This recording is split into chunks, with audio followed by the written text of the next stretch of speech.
Good evening. My name is Shagun Idowu, and I have the privilege of serving as Executive Director of BECMA, or the Black Economic Council of Massachusetts, the chief advocacy organization for Black businesses across the Commonwealth. This August is Black Business Month, and with Primary Day a week from today, we have taken it upon ourselves to label these next few days as Civic Engagement Week. We started off our series of candidate forums last night, and we're joined by those seeking a seat in the 4th Congressional District. Tonight, we continue this series by hosting the candidates for the U.S. Senate. We're grateful that both Senator Ed Markey and Representative Joe Kennedy have agreed to join us for this discussion. These are dire times for Black and Brown business owners, as well as for their employees, their families, and their communities. We find ourselves in a time where the yawning wealth gap grows ever wider. We are at a moment when business owners in my community are forced to decide whether they must remain closed for the health of their community or open their doors for the well-being of their families. We are at an inflection point in our history when the unhealed wounds of our nation are burst open and we are forced to reckon with the guilt of past injustices and present-day atrocities.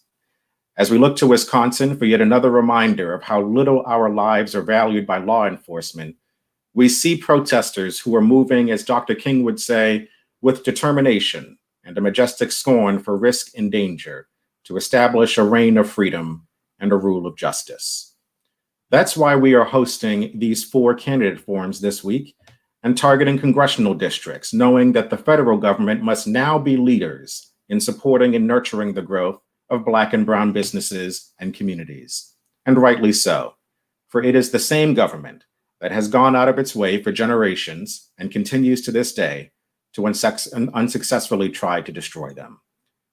BECMA and its partners know that beyond the services we provide to our members, making sure their voices are heard in city or town halls, Beacon Hill, and Congress are crucial to ensuring that our issues are addressed in long-lasting and meaningful ways. Events like tonight are important because they allow us to hear directly from political candidates what their specific plans are to address our lingering issues, but also allows them to hear from us. Our members have indicated how important it is that whoever wins the election is a champion for our causes that will help them grow their business and their community. Those issues will be highlighted tonight. I'd like to thank our team, Jessica Pierre, Tiffany Caldas, and Nicole Obi, our board of directors, and our partners, Amplify Latinx, the Black Economic Council of the Berkshires, CommonWealth Kitchen, EforAll Roxbury, Equitable Opportunities Now, the Initiative for a Competitive Inner City, the NAACP of the Berkshires, and the North American Indian Center of Boston for helping to make this series of events happen. Lastly, these discussions would not be possible without capable and professional journalists who will take the reins from here and engage the candidates in questions from the audience and from our partners. I'm honored to introduce a local legend who will lead tonight's discussion, Crystal Haynes of Boston 25 News. Crystal, thank you for being here tonight. I yield the floor to you. Thank you so much. What an introduction. Well, good evening, everyone, and welcome to night 2 of Civic Engagement Week, where this Black Business Month Congressional Forum will feature the candidates for the U.S. Senate. My name is Crystal Haynes. I'm an anchor reporter at Boston 25 News. I'll be serving as the moderator for tonight's discussion. You know, there is probably no Senate race garnering more attention than the one we are focused on tonight. Senator Ed Markey, a longtime Massachusetts public servant, is being challenged by Representative Joe Kennedy III, who is himself a longtime public servant and a member of a family with deep roots in Massachusetts history. The U.S. Senate is a unique institution in American politics. Its 100 members serve for 6 years and is significantly smaller than its counterpart, the House of Representatives, which has 435 members. However, its power is by no means small. A senator's ability to hold hearings, provide oversight, launch investigations, and inform the budget process can be the difference between 1% of federal contracts going to Black and other minority businesses or 40%. Now, for the next hour, I will help center this race on issues affecting Black and brown businesses, as well as other issues impacting the economic health of communities of color. And rather than appearing together, the two candidates will join us separately to allow for more questions and thoughtful responses. I'll spend 30 minutes with each candidate asking them the questions that you, the viewer, has submitted. Now, I'll be sure to push for clearer responses if we need to, and try to move them along so everything doesn't go too long and we can respect your time. We'll begin each segment with a opening statement from the candidates, and Senator Ed Markey is the first to join us tonight. And with that, Senator, the floor is yours. Oh, well, thank you so much. Thank you, Crystal. Thank you, Shagun. Thank you to everybody who has joined this evening. It's my great honor to be with you. We are in the most trying economic conditions since the 1930s. We have a criminally negligent president in the White House who also happens to be a racist. It's the worst possible combination of events, a 1918 pandemic combined with the Great Depression, all hitting us at the same time and revealing all of the injustice that exists in our society, all of the structural racism that's built into every single aspect of our society. And our job is to make sure that we put justice on the floor of the Senate next year, that we just root out this racial injustice that is at the core of our American history, going back to the very beginning, but still here in great amounts, and we must deal with it. So what I have been doing is fighting hard to make sure that the funding is there through the first several coronavirus packages, making sure that we would have set-asides to ensure that minority businesses and women businesses, smaller businesses get the help which they need, because this is going to be something, because of Trump's complete incompetence, that is going to go on for an extended period of time and unnecessarily, but it's going to continue. And so I know that minority communities are much more impacted than any other aspect. And I know that those businesses need help, and we have to make sure that we provide that assistance for businesses wherever it is needed. So I thank you for the opportunity to join you this evening, and I look forward to our conversation. All right, Senator. Well, let's jump right back in. You served in the Massachusetts House for 3 years, the U.S. House for 37 years, and now have been a senator for 7 years. In that time, can you let our viewers know what you have done specifically for Black and brown businesses and what impact can be felt as a result of that work today? Okay, well, thank you. Well, just as recently as the last several months, I was successful in partnering to make sure that we had a set aside, that we had a specific amounts of money that were established to ensure that Black and brown and women, smaller businesses, were given access to the funding which they needed. In fact, Senator Tammy Duckworth of Illinois and I actually submitted legislation to make sure that $10 billion would be set aside exclusively for that purpose. When I'm on the Small Business Committee, and so at the height of the pandemic, after we had already passed the Paycheck Protection Program, I was meeting with Stephen Mnuchin, the Secretary of the Treasury, and with the head of the Small Business Administration, and I asked them specifically, how much of the funding is being set aside for minority businesses, for women-owned businesses, and they didn't have an answer on the phone. So I just continued to press them, saying, what percent is going to those small businesses? And I gave them a deadline to get back to us so that we would be able to identify and rectify that allocation. But we know that this fight has been going on for a long time, and it's going to continue in the future, especially in the Trump administration.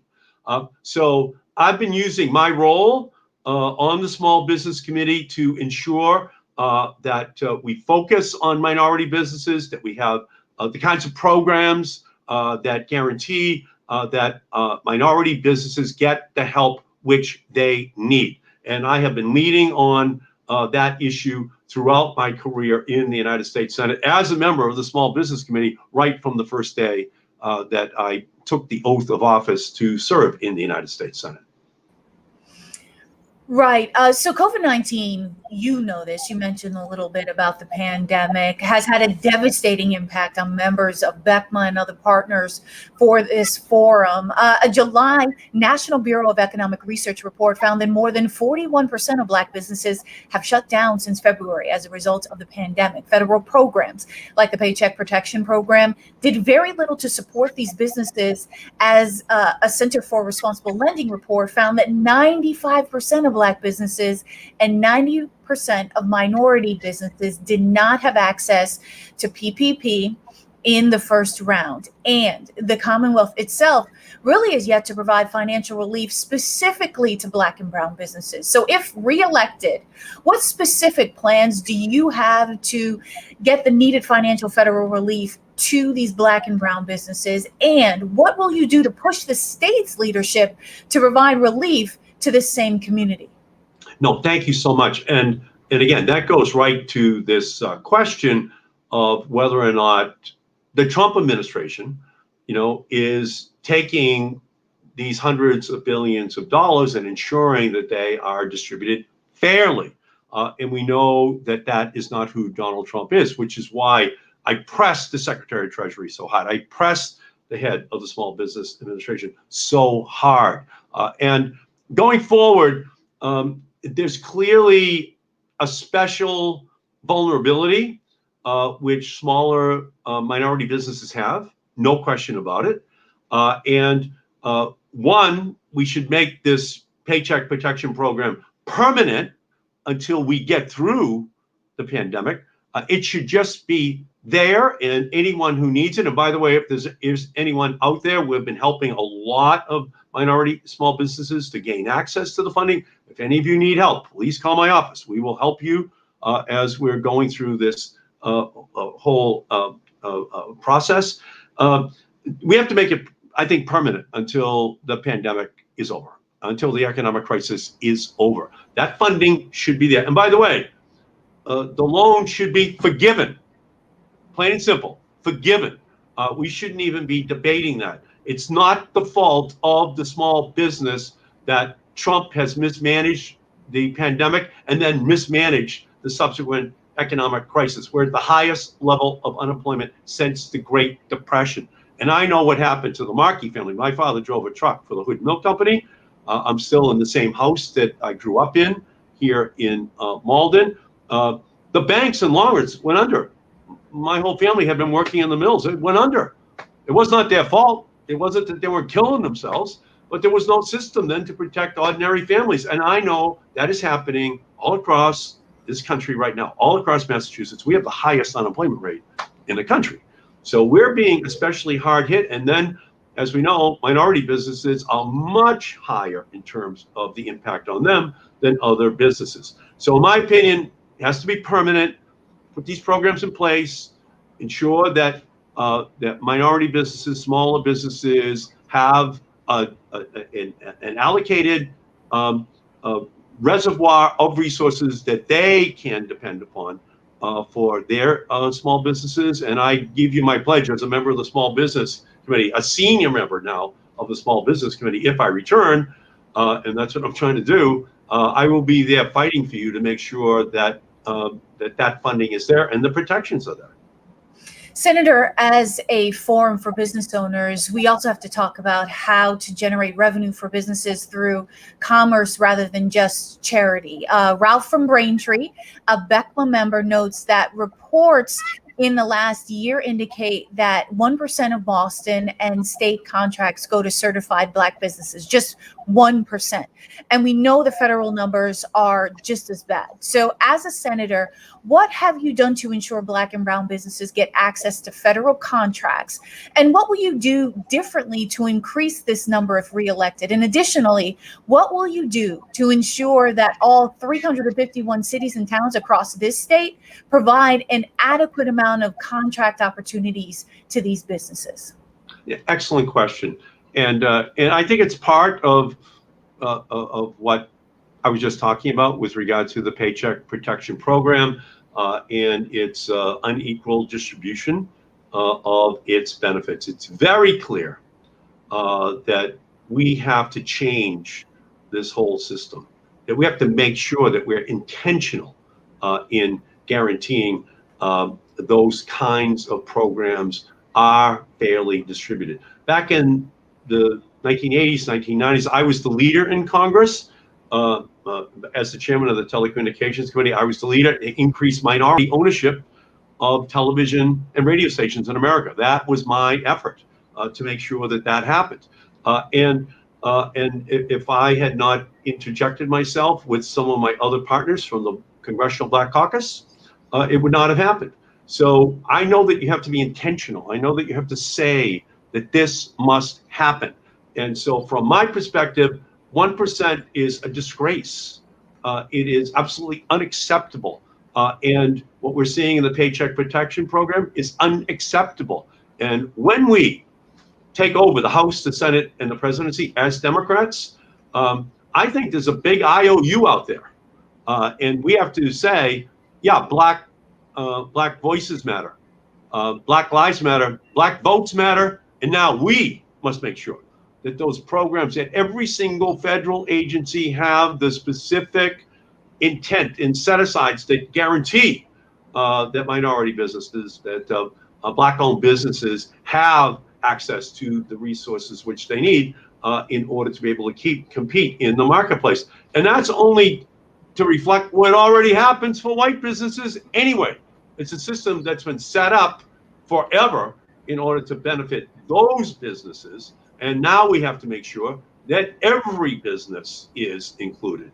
And that's why this whole Black Lives Matters movement is so important, because it is saying to everybody, we need to bring justice to every single program. And I give you my commitment that I will be leading the charge to accomplish that goal.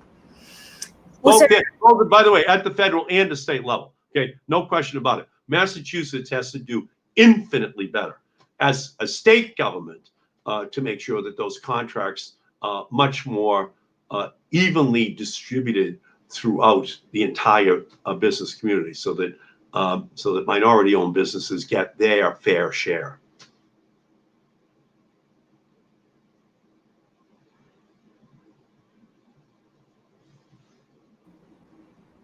All right, I think we're back in business here. I'm sorry, did I cut you off, Senator? No, I'm fine. I could not. Did you ask a new question? No, I just saw that I interjected in the middle, so I just wanted to make sure. Yeah, I can see you perfectly. Perfect. Okay, excellent. All right, so let's move on to the next question. You know, while Black and brown businesses across all industries are suffering because of discriminatory practices and the impact of COVID-19, no industry is suffering more than the cannabis industry, given that most Black and brown entrepreneurs have not even been able to operate their businesses yet. Massachusetts certainly congratulated themselves in 2016 when Question 4 was passed with provisions that centered on racial equity and attempted to redress the devastating impact of the war on drugs on Black and brown communities. But equity has only remained a noteworthy idea rather than an actual accomplishment here. What will you do to push the Commonwealth to support Black and brown cannabis entrepreneurs specifically? And what are some of your specific policy proposals to legalize cannabis on a federal level? Yeah, first of all, I supported legalization here in Massachusetts, and I completely oppose where the Trump administration is going, which is continuing to create this discordant note between federal law and state law. Just leave us alone, federal government. Let us do what we think is in our best judgment, our best business judgment, and our best judgment as to what is best for our society, for who we are, and that's why I supported legalization. But as you're pointing out, there's also an issue of fairness. There's an issue that still is not redressed as to ensuring that that minority cannabis businesses are able to get their fair share of these opportunities. And I think that, again, it's going to be a specific set of policies at the state level first, but ultimately at the federal level, beginning on January 20th of 2021, when Joe Biden and Kamala Harris are sworn in, that we create the programs that makes it possible for businesses to gain access to the capital they need in the minority community so that they can establish their own businesses in the cannabis sector. So that's, from my perspective, has to be at the top of the list. And we also, by the way, we need the Safe Banking Acts, because you don't want this to be a cash business. You want it to be able to work through the traditional banking system, which also helps to make this much more likely to be a success. So we have to make sure that we just set an absolute goal for the number of minority businesses that are going to be in this sector, and we have to just say it, whether it's in Boston or Springfield or Worcester, whether it's in Lawrence or Chelsea or Malden, where I'm sitting here right now in my living room.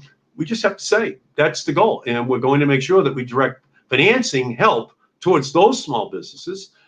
They can set up shop, and then they, at the dawn of this new era, they'll be able to survive and thrive. And we know, looking back through history, even in the New Deal, that we always are praising, it just glosses over how so many of those programs benefited white communities, white individuals, white discriminated against or excluded those that came from the minority community. So when this round occurs, we just have to say it and then make sure the financing is there that helps these small businesses to take advantage of this brand new era. And we have to make sure that the Black community, the minority community, is at the front of the line and getting the help it needs. So that would be what I would say. There has to be an intentionality that we attach that makes sure that everyone is able to fully participate. Senator, I'm not sure if you touched on this specifically, but I want to make sure that we get this viewer's question answered, rather, in terms of policy proposals for the legalization of cannabis. You mentioned you supported it on the state level. On the federal level, is that something that you support, especially when we see the impact of the war on drugs on Black and brown communities? It should happen in 2021, and it should be, amongst other things, a recognition that so much of what has happened over the last 20 to 25 years in our country is that we have criminalized being Black, being brown, being an immigrant, being poor, substance issues, mental health issues, homelessness issues. We've criminalized it. We're 5% of the world's population, the United States, but we have 25% of the prisoners in the world are behind bars in the United States. 5% of the population. We're 5% of the world's population. 1 in 3 women that are behind bars in the world are behind bars in the United States. So obviously we've criminalized being Black, brown, poor, immigrant, having substance or mental health issues. And so we just have to end this. That's why I'm so glad that I've been able to partner with Rachel Rollins, district attorney, who is endorsing me in this race. We just have to overhaul this system. And one of the things that goes right to the heart of it is just legalizing marijuana. Too many of our African-American young men are were put behind bars or are behind bars and have suffered long-term consequences. We owe an apology to an entire generation of young men, especially, who have had their lives adversely affected by a policy that just has to end. And by the way, with Cory Booker, he and I are the co-sponsors of a bill. There's only two of us on it, but it will be a centerpiece on the floor next year of the Senate. And it's just overhauling our criminal justice system. It's crazy that there's an 18 times higher sentence for crack cocaine than for powdered cocaine. But we know why. Powdered cocaine is a suburban drug, crack cocaine inner city. So all of this combined led to this over-incarceration that is absolutely a historic disgrace in our country. So yes, federal legalization is absolutely essential. Thank you, Senator.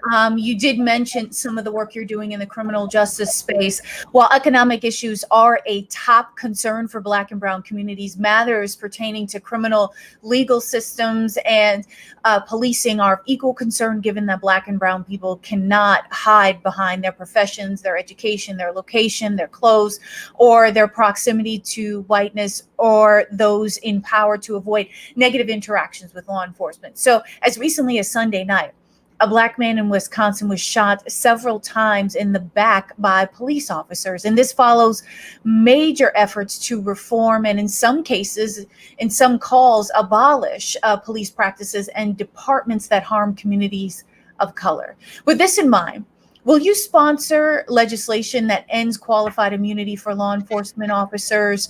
Would you be willing to work with Representative Ayanna Pressley, who partnered with the Movement for Black Lives to author the Breathe Act, and which would the Breathe Act, which would divest taxpayer dollars from policing and invest in communities, to sponsor a Senate version of this bill, a Senate version of the Breathe Act? And are there other specific policies you want to push for that will end racist policing practices and hold law enforcement accountable in these cases?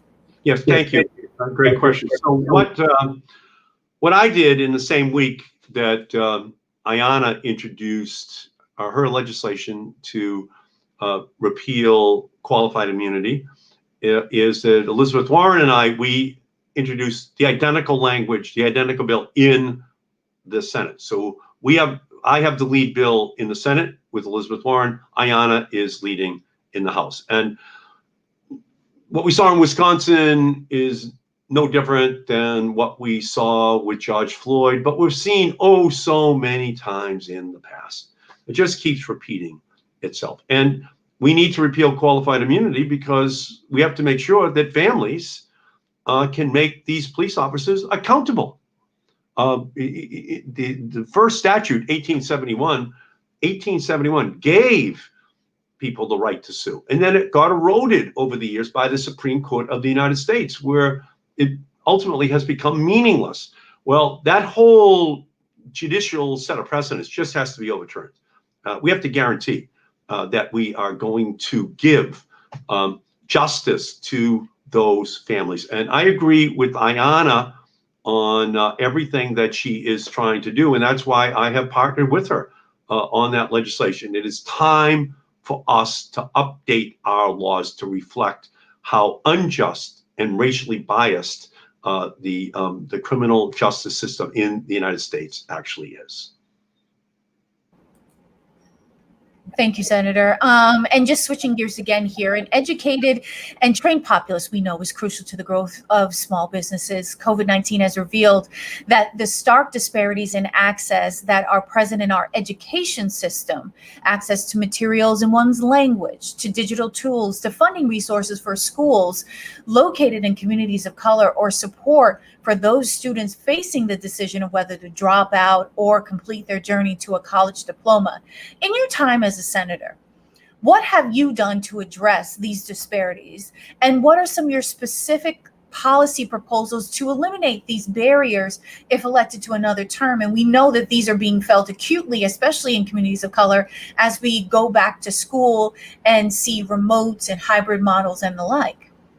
Yeah, well, I live in Malden, And Malden High School last year, the graduating class was 25% white, 25% black, 25% Latino, 25% Asian, the most diverse high school in the United States. I created a program. It's a $54 billion program. Can I say that again? $54 billion program that pays for the internet on the desk of every child in America, but it subsidizes 90% of the bill in Chelsea, in Roxbury, in Dorchester, in Mattapan, in Holyoke, and Lawrence. The poorer the community, the bigger the subsidy. And it's because the suburban wealthier communities, their children have access to these devices. And we have to make sure, and that's what my bill does. Still the largest single educational technology program in the history of our country. Very proud of that. And it was meant to deal with the bias that is built into who has access. And right now, I have all 47 Democrats in the Senate signed up to a bill which will stop any further coronavirus package from moving unless it has in $4 billion that gives kids the Wi-Fi access they need at home. We have 12 million children in the United States who do not have the internet at home. Not broadband, just they don't have the internet. And they're black, they're brown, they're poor, they're immigrant disproportionately. Or another way of saying it, they're the workforce of the future. So I have every other Democratic senator has my back on this. And I want to add that $4 billion to my $54 billion program. Because if these kids don't get it, they're going to know they didn't get it because they have the same skill set as a kid from the suburbs. If you put a technology in a kid's hand, they're going to have the same aptitude and obsession with it. We just have to make sure that they get it. And I am absolutely committed to doing that. Otherwise, there's going to be a homework gap that leads to a learning gap that leads ultimately to an opportunity gap for those kids. And we will pay a price for this educational crisis that we're in right now. We should just say it right now. We are in an educational crisis in our country this year and next year. It could affect 2 years of children's education if they do not have access to the tools which they need. And it is absolutely imperative that we close that gap. That is my legislation. And on top of that, we need free community college in Massachusetts, free public community college. We need free public universities in Massachusetts. The knapsack of debt which kids have today is just too big. It's just crazy big. My father was a milkman. I had to work my way through BC and BC Law School. So didn't my two brothers. There's three of us. My father drove a truck for the Hood Milk Company. At today's tuition at BC and BC Law School for 3 boys for 4 years apiece, the total cost would be $1.5 million to pay to BC to send the 3 boys that my father was able to send. So we had to work. But that's crazy. That's a crazy amount of money. And that's what these kids on my street cross for me right now.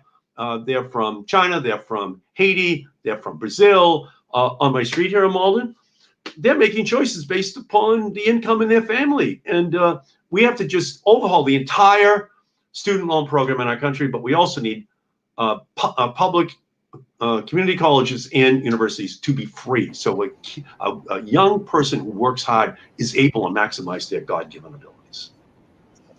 Senator, thank you so much for joining us. In addressing the concern of those gathered here tonight, I do want to invite you to share your 1-minute closing statement and let our viewers know how they should consider your reelection. Well, thank you so much. Thank you for giving me the opportunity to join you this evening. You know, there's a question being asked all across the Commonwealth right now. And it's a question so basic, so simple that it shouldn't even have to be asked. And that question is, should their children be able to dream about the future or fear for the future? I have worked my entire career to fight to make sure that we have justice, economic, healthcare, environmental, educational, and racial justice in our society. And I pledge to you that if I am given an opportunity to serve 6 more years in the United States Senate, that I will bring that fight for justice to the floor of the United States Senate. And that includes ensuring that the Black business community gets the resources it needs in order to be able to use all of their great entrepreneurial skills to be able to survive and thrive in our economy. I thank you for the great opportunity to be with you this evening. Thank you, Senator. And, you know, as we move the program along, I want to go ahead and bring in Representative Joe Kennedy. And we're going to start off with the same question that I posed to Senator Markey. There you are. All right, we got you now. Hi, Do you how are have me? Yes, I do now. Sorry, I was giving the senator time to finish up there, so apologies. No, that's okay. Thank you so much. I was just bringing you on into the room for folks who are watching here. And I want to start off with the same question that I posed to Senator Markey. You've served in the U.S. House since 2013. In that time, can you let our viewers know what you've done specifically for Black and Brown businesses and what impacts can be felt as a result of that work? Yeah, absolutely. So first off, thank you for having me, and thank you for the opportunity to have the conversation tonight. I've served in Congress for the past, as you said, nearly 8 years, and the structural inequities that we confront in our society have been front and center of my main legislative work. So from everything from being direct and intentional about access to educational opportunities like STEM education. One of the first bills I passed was around expanding those opportunities for minority students, lower income students as well. From the work that I've done on addressing those inequities from mental health and maternal health as well. One of the founders of the Black Maternal Mortality Caucus in Congress. I've also put forward an entire overhaul to our economic system to try to recenter the reforms that are to center American working families at the heart of our capitalist system rather than essentially corporate profits. And a couple big pieces here that I think are important. One, the power of the federal government, particularly when we look at federal contracting. There's over $550 billion a year that come out of federal contracts. And the federal government actually only categorizes this in terms of the amount of money that goes to, of those contracts that go to women or minority-owned businesses. They don't actually segment those out, but it's only 15%. But think about that, only 15% of $550 billion goes to women or minority-owned businesses. Being direct and intentional about the opportunity we have to take U.S. taxpayer dollars and ensuring that minority-owned businesses actually get their fair share of those opportunities from our federal government would make obviously a seismic difference. You pair that as well with state and federal contract, state and local contracts, and all of a sudden you open up enormous opportunities for minority-owned businesses. Next, look at the work that we've done. I point to some of the work that we've done in legislating on the COVID crisis, because COVID has highlighted the economic inequities we've seen across our country and our economy. It didn't create them. We have in Massachusetts nearly 3,600 restaurants that are in danger of not opening again. We've seen small business revenue fall by over 40%. At the same time, Amazon stock value has gone up by 60%. And so that inequity, particularly when we look at issues like minority-owned businesses, I've talked to literally dozens of barbershops, nail salons, bodegas, restaurants that didn't get access to PPP, didn't know about it, didn't apply for it, were denied. It's not enough just for government to say, hey, we put forth $1 trillion here for small business to gain access to it. If you're not really deliberate and intentional about the additional ways in which there are structural barriers put up that prevent minority-owned businesses from accessing that capital. So I've sponsored an entirely different way of actually funding that, the Paycheck Guarantee Act with Pramila Jayapal. And also suggesting additional caseworkers, folks like navigators, to actually go, as I have, community by community, literally block by block, to make sure that for people that were not able to gain access to those resources, that we are deliberate and intentional about understanding why and sitting down with them to ensure that those applications are going to be completed, that the documentation is there, and that they can get access to those resources. So that's a place to start. Thank you so much. COVID-19. Yeah, gotcha. All right. COVID-19 has had a devastating impact, as you've mentioned, on the members of BECMA and other partners in this forum. A July National Bureau of Economic Research report found that 41% of Black businesses have shut down since February as a result of this pandemic. Federal programs like the Paycheck Protection Program did very little to support these businesses. As a Center for Responsible Lending report found, 95% of Black businesses, 90% of minority-owned businesses did not even have access to PPP in the first round. The Commonwealth itself has yet to provide financial relief to minority-owned businesses. So if elected, what specific plans do you have to get the needed financial federal relief to Black and brown businesses? And what will you do to push the state's leadership to provide relief to this same community?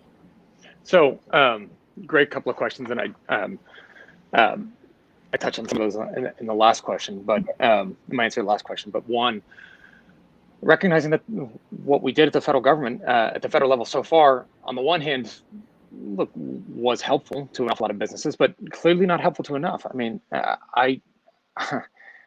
Crystal, I met a small business owner out in Springfield the other day, African-American woman, who literally cut a hole in the wall of her restaurant with her brother to put in a takeout window so that she could do delivery and takeout during COVID-19. They had a small little space that they could have, that they fit some tables in before, but they couldn't comply with social distancing requirements. And so I would do a couple things. One, again, I supported an additional way or a different way of actually delivering on that federal assistance to small businesses. That Paycheck Guarantee Act, which essentially takes out the middleman, takes out those the lenders, the SBA and those banks, and just has the federal government write a check directly to the employee. And that would address an awful lot of the challenges we've confronted with regards to some of those small businesses getting access to that capital. Two, I rolled out a jobs and justice initiative to address both the short-term and the long-term impact of COVID-19. And the point on this is to actually go above and beyond what the PPP program has done, understanding the challenges that we confronted.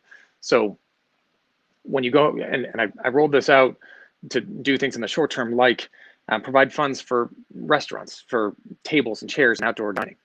Funds for things like the development of a website, so small businesses could gain access to markets and online ordering and delivery. Because if you're a restaurant and you didn't have access if you couldn't pay for a website, you're at a major disadvantage. We rolled this out, and then I've gone out around and done literally well over 100 different stops with local business owners to try to get their feedback as to what could be done better. Does this actually work for you? What's needed and necessary? We included funding for ideas for like renovations so that you could actually renovate or retrofit your floor space if you are a small business or a restaurant, so that you could actually reconfigure that floor space to have to comply with social distancing requirements and public health requirements.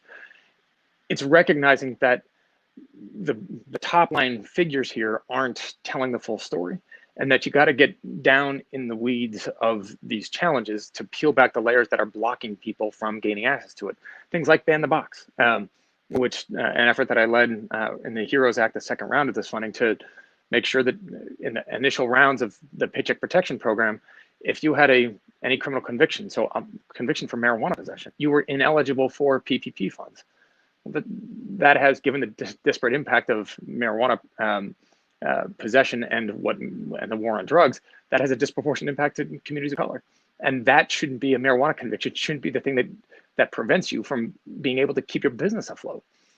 So it's peeling back the multitude of layers here and being really intentional about diving into these challenges and making sure that businesses are going to gain access to the capital and lending that they need in this moment, and then building onto the future so that they can survive out of this as well. Because last piece here, given the statistics that I cited earlier about the failure rates of small businesses, the ones that you cited and that I cited, and the closure rates of small businesses, particularly minority-owned businesses, if we don't get this right, if we don't provide them access to capital, to economic recovery, you're looking at a devastation, not just in the business sector, but in our communities, particularly minority communities, for a long time to come. This is got to be a critical piece of economic recovery going forward, not just more money to the PPP program, but ensuring that this money gets to the local business owners that have been cut out of it structurally before. And you touched upon this in some of your initial remarks, but I want to ask you this question from Ralph from Braintree. Yeah. He's a BECMA member and notes that reports in the last year indicate that only 1% in Boston and state contracts go to certified Black businesses. And we know that the federal numbers are really bad here as well. As a congressman, what have you done to ensure that Black and brown businesses get access to federal contracts? And what will you do differently in the Senate to increase this number? Additionally, what will you do to ensure that all 351 cities and towns across Massachusetts will provide the adequate amount of contract opportunities to Black and brown businesses? So look, this has to be a priority, right? I've highlighted it, I've called it out, and we're working really hard with, we pushed on the federal contracting rules to actually make sure that this does come to pass, because you can't, some of those federal contracting dollars go to big public companies. There's inequity there, which is a kind of a separate but related issue. But certainly for some of those smaller businesses, for some of those smaller contractors, there's no reason why we cannot be, and the federal government cannot be, pushing down and ensuring that there are, in fact, that there's equity for minority-owned businesses and across this city, or across our Commonwealth as well. I recently, Crystal had sent out a letter with Emmanuel Cleaver, Representative Cleaver from St. Louis, on a related issue, looking at asset management for the 25 largest, the universities with the 25 largest endowments in the country, given the fact that these universities are on record of promoting diversity, of going up to the Supreme Court to defend diversity in their admissions, but then aren't actually investing in their endowments in minority-owned firms. And it's not even a rounding error. And so trying to actually hold some tax-exempt organizations and institutions, charitable organizations, cultural institutions, accountable to say, look, if you're essentially getting a federal taxpayer benefit here by a tax exemption, then we got to make sure that you're actually being equitable in the way in which that money is used and being invested. And I think that the same goes obviously for federal contracting. What we've seen from examples like this, like Hatfield-Jackson Airport, the largest airport in the world, busiest airport in the world in Atlanta, was a deliberate and direct intention by the mayor at that point to make sure that some of the money coming out of the construction and maintenance of that airport actually went into the local community. And we need to do the same. We've got massive opportunities for development here across the greater Boston area over the course of the next 10 to 15, 20 years that is almost already pre-planned. Let's make sure that money is actually getting into communities that have been left behind for far too long.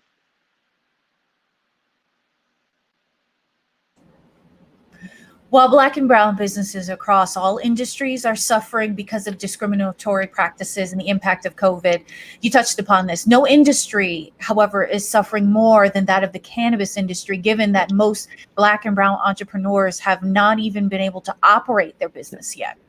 Massachusetts was very proud of the fact that it passed this Question 4 back in 2016 with provisions that centered racial equity and attempted to redress the devastating impact of the war on drugs on Black and brown communities. But equity has only remained a noteworthy idea rather than an actual accomplishment, with very few Black and brown businesses able to join the cannabis industry, and virtually none of the $100 million tax revenue has been reinvested in communities of color. What will you do to push the Commonwealth to support Black and brown businesses, cannabis entrepreneurs here specifically? And what are your specific policy proposals to legalize cannabis on a federal level?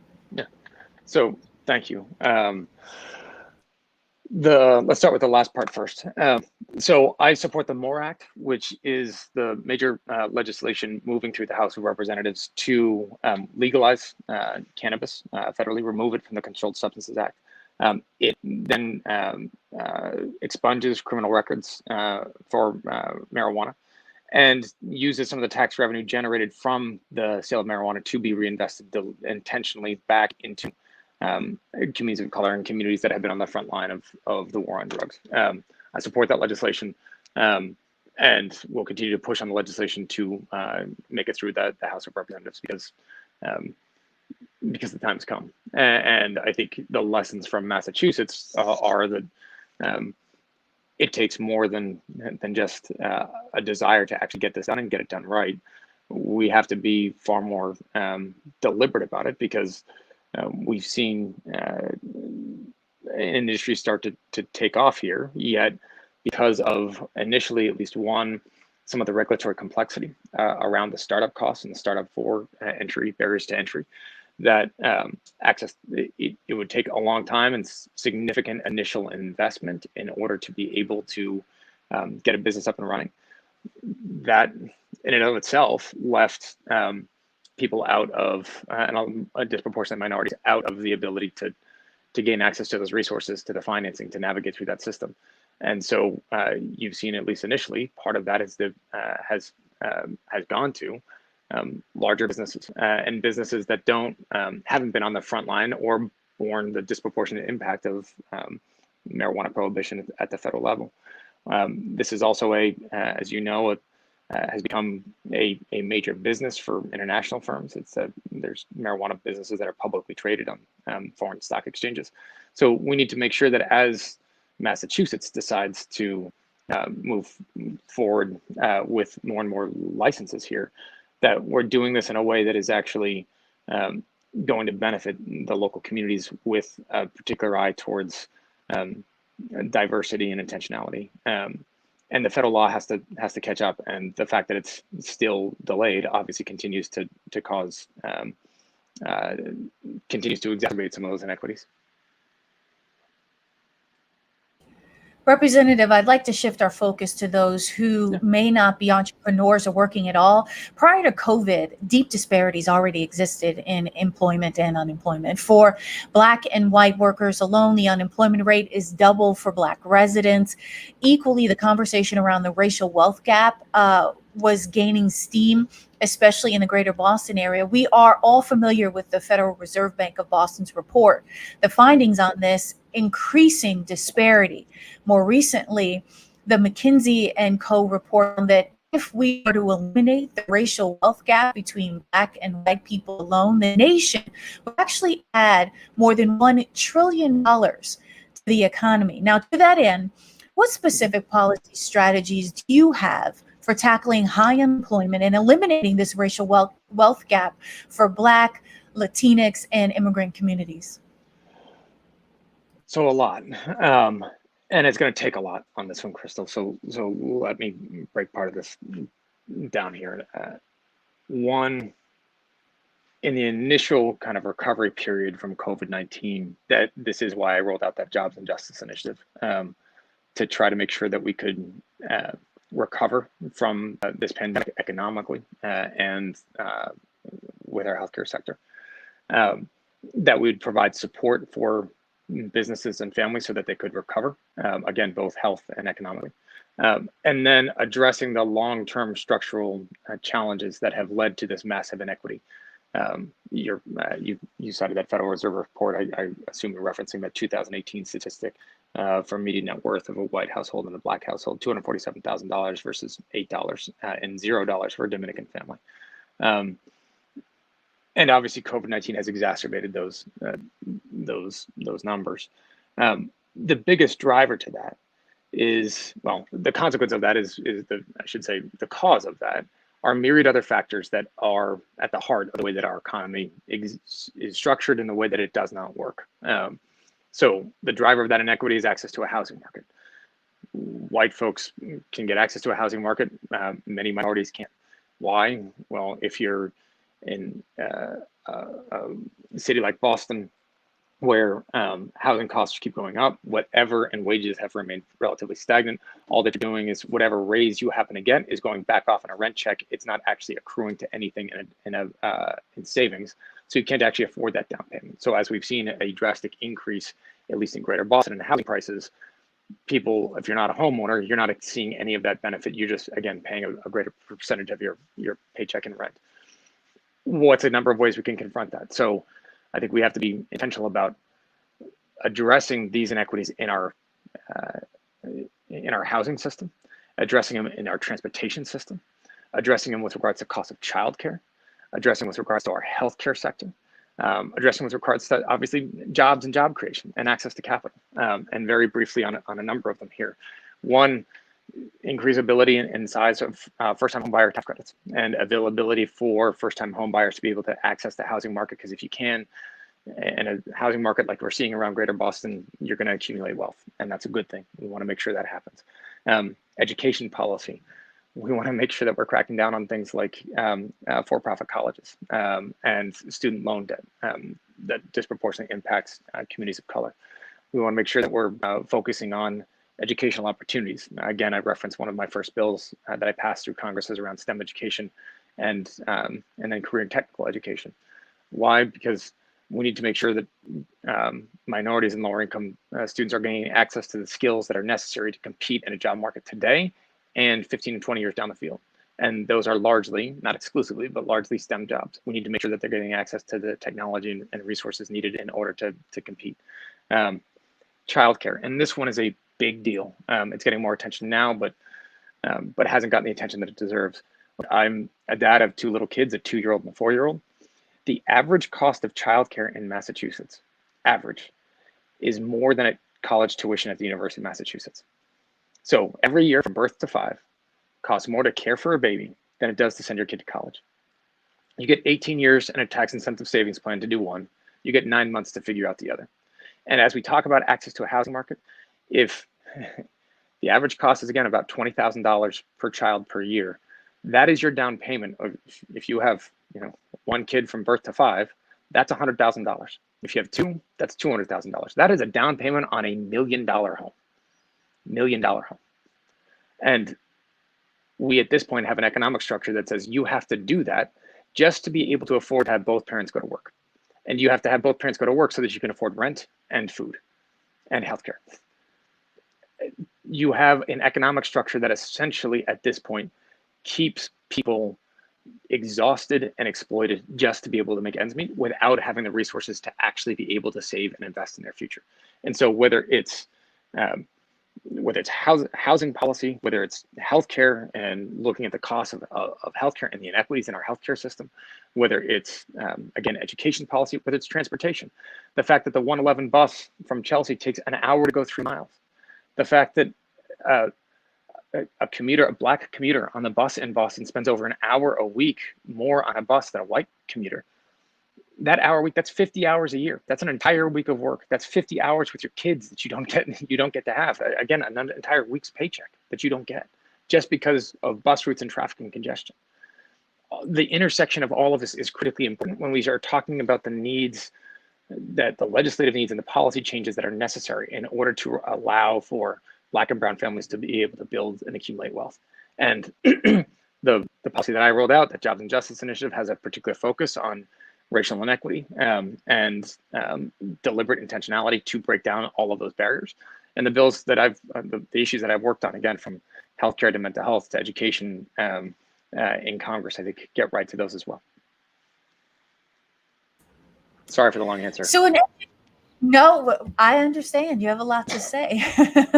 An educated and trained populace, we know, is crucial to the growth of our small businesses.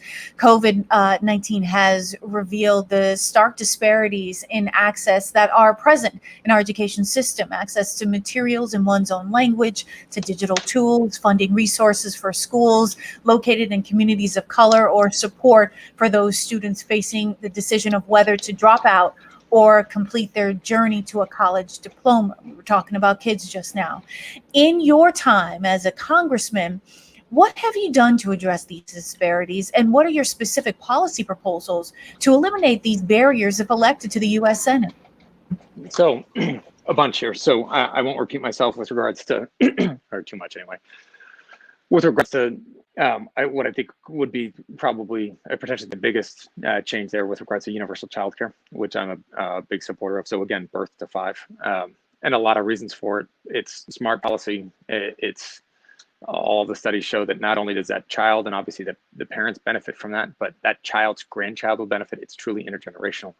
You address the education gap by the time a child gets to kindergarten, so you're not seeing massive disparities that we then put on a public school teacher to try to even out. You're actually putting kids on a level playing field. And by the way, when 90% of brain development happens by age 5, And by the way, we already think that public education is in fact the definition of a public good. We just for some reason think that that starts at age 5 rather than birth, which is kind of crazy if you think about it, because we say, hey, from birth to 5, that's on a parent to try to figure that out. But after age 5, you know, society will take that burden and share that burden. That's nuts. It's detrimental to obviously families, particularly minority families and lower income families. It's detrimental to our society as a whole. There's government studies to the end of the earth that prove that. So that would be one big thing. 2, I'm on legislation I've called for eradicating 95% of student loan debt.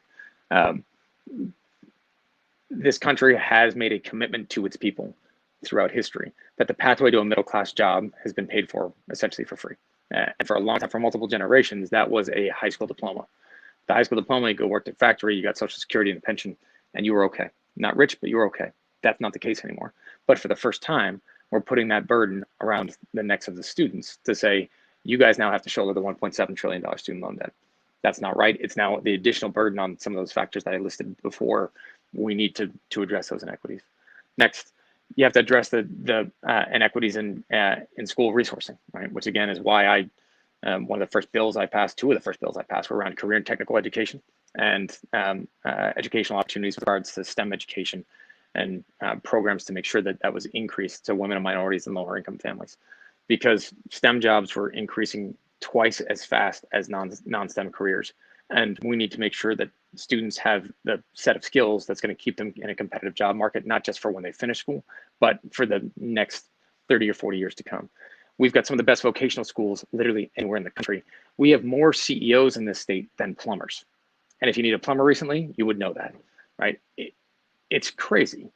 When I gave the response to President Trump's first State of the Union, I did it from a vocational school to highlight the enormous economic capacity, economic mobility from the career and technical education training. We have some of the crown jewels for vocational ed around the state. The one in Boston is obviously struggling. We have to address that. It's not that we don't know how to fix it. We do. It's that we haven't fixed it, and that needs to change. So whether it's looking at the inequities on student loans, whether it's the inequities in early childcare, whether it's the inequities with regards to career and technical education and vocational schools, all of those policies have to be adjusted to make sure we are centering needs of our families and supporting them to make sure we get the next generation gets access to the education they need. Congressman, while economic issues certainly are a top concern to Black and Brown communities, matters pertaining to the criminal justice system and policing are of equal concern.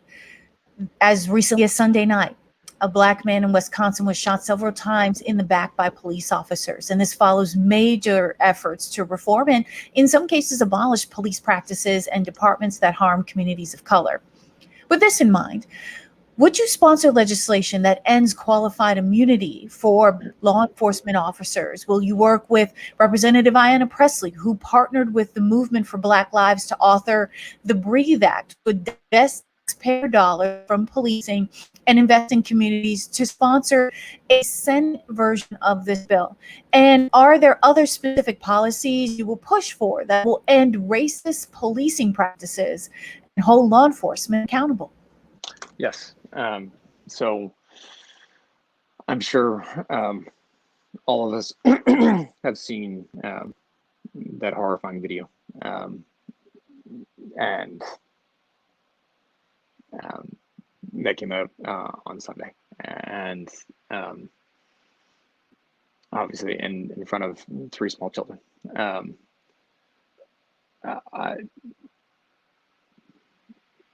No words, no justification, and the federal government and state governments obviously cannot let this moment pass without large-scale and immediate reform. So I'm a proud sponsor of the George Floyd Justice and Policing Act to do a number of the things that you just talked about. Ends qualified immunity, creates a national database of abusers of complaints for police who are have abuse records. It has legislation there to ban the use of chokeholds. I've worked with Hakeem Jeffries, the Democratic Caucus chairman, to address to lower the standard for civil rights violations so that we can, in fact, be more effective at holding law enforcement accountable, from a willfulness standard to a recklessness standard. That I think legislation is critically important. But let me also be clear, like this is the start of this process, and not the end. And clearly we have an awful lot more work to do here. My work on this, I'm proud of it, but it is without question incomplete. And what I think we're seeing across this country at this moment is a reflection of the fact that we have still so much more work to do. And that we have to be really deliberate and intentional about doing so. So yes, I've been in contact with Congresswoman Presley's office about the BREATHE Act. It lays out an ambitious and comprehensive set of proposals that I think are needed and necessary to help bring about parts of the change that we need. Everything from looking at our defense budget to making some of the priorities that I've led on, from mental and behavioral health and our overhaul to our mental behavioral health care system. The largest providers of mental health care in our country are the jails in Los Angeles and Chicago. You talk to our sheriffs across Massachusetts, and they'll tell you that on any given night, between 80 and 90%, 80 or 90% of incarcerated individuals are suffering from substance use disorder, mental illness, or both. They're sick, and we lock them up, and we lock them up every day. And that needs to change. So yes, we need structural reform in a major, major way to address and finally get to the core of structured white supremacy that still exists, obviously, and is rampant throughout our country. We appreciate you so much for joining us, Congressman, and for addressing the concerns of all those gathered here tonight. I want to invite you to share a 1-minute closing statement to let our viewers know why they should consider you for election to the U.S. Senate. So thank you, everybody. And I'm grateful for the opportunity tonight and the opportunity to address you. Look, this is a critical moment in our country. And I believe that 10 months ago, 11 months ago, when I got into this race, I believe that even more so now. I believe we are also at a moment where we can rebuild and build something that is better, that is stronger, that is more equitable, and more reflective of the values that we hold and that we share. But that success is not inevitable. It only happens when people go out there and fight for it and force it. And I don't think that we're going to be successful, given the moment that we are in, by doing more of the same and expecting a different result, by sending the same people with the same ideas and the same mindset back to keep doing what we've been doing, because what we were doing was not good enough.